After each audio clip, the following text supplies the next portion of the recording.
সচ্ছল করেছেন জুয়ারিদেরকে, আপনি সচ্ছল করেছেন আপনার যুবলীগকে, আপনি সচ্ছল করেছেন আপনার ছাত্রলীগকে। আপনার জেলার এক ছাত্রলীগের নেতা 2000 কোটি টাকা পাচার করে। প্রধানমন্ত্রী আপনি কাদের সচ্ছল করবার কথা বলছেন? ভারতের আদানি গ্রুপের আদানি বাংলাদেশে বিদ্যুৎ বিক্রি করে 10,000 কোটি টাকা লাভ করেছেন, আর আমাদের এই গরিব মানুষ এই বিদ্যুতের দাম দিচ্ছে 2টি ফ্যান চললে তাকে 10,000 টাকা বিল দেওয়া হচ্ছে। যদি একজন মানুষের বাসায় একটা এসি থাকে তাহলে তার বিল আসে 25,000 টাকা, 30,000 টাকা। আর এই টাকা নিয়ে যাচ্ছে ওই আদানি গ্রুপ। তার এইবারে শুধু বাংলাদেশে বিদ্যুৎ বিক্রি করে 10,000 কোটি টাকা তিনি লাভ করেছেন।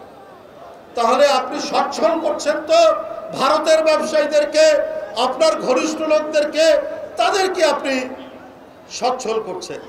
বাংলাদেশের মানুষকে তো আপনি সচ্ছল করছেন কোথায়? আমরা আরেকটি খবর দেখলাম, প্রধানমন্ত্রী আপনি সচ্ছলতার কথা বলছেন গরিব মানুষে, কিন্তু আমরা দেখছি ক্যাসিনো খুলে আপনার যুবলীগের নেতারা ঢাকা শহরে 50টা না 55টা ক্যাসিনো।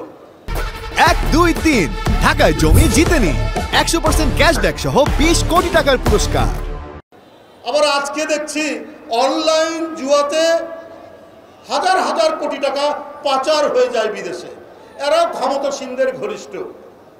এটা পৃথিবীর বিভিন্ন মানবাধিকার সংস্থা যারা ফিনান্সিয়াল ইনভেস্টিগেশন করেন তারা তাদের বক্তব্য, এটা আমার বানানো কথা নয়, যে অনলাইন জুয়াতে হাজার হাজার কোটি টাকা পাচার হয়ে যাচ্ছে।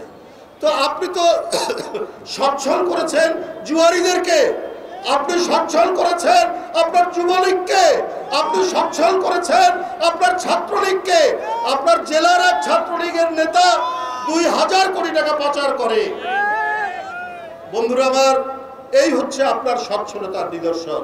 আর আপনি একদিনে টাকা ডলারের বিনিময়ে 7 টাকা বাড়িয়ে দিলেন। $1 দাম 117 টাকা, কদিন আগেই ছিল 110 টাকা, পরশুদিন এক ঘোষণায় 117 টাকা। এখন বলছেন যে এত টাকা, এটা নাকি অর্থনীতির একটা সংস্কার ভারসাম্য।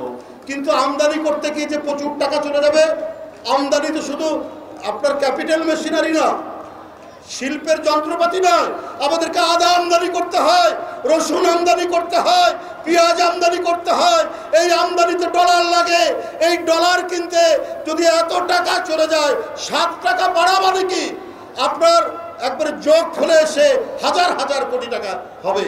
তাহলে এগুলো আমদানি করতে এই যে এত টাকা যাচ্ছে, ওর প্রভাব, ওর ফলাফল তো সাধারণ মানুষ, এটা তো নিত্য প্রয়োজনীয় জিনিস, আদা বলেন, রসুন বলেন, সেটার দাম তো আবার হু হু করে বাড়বে, আবার হু হু করে বাড়বে।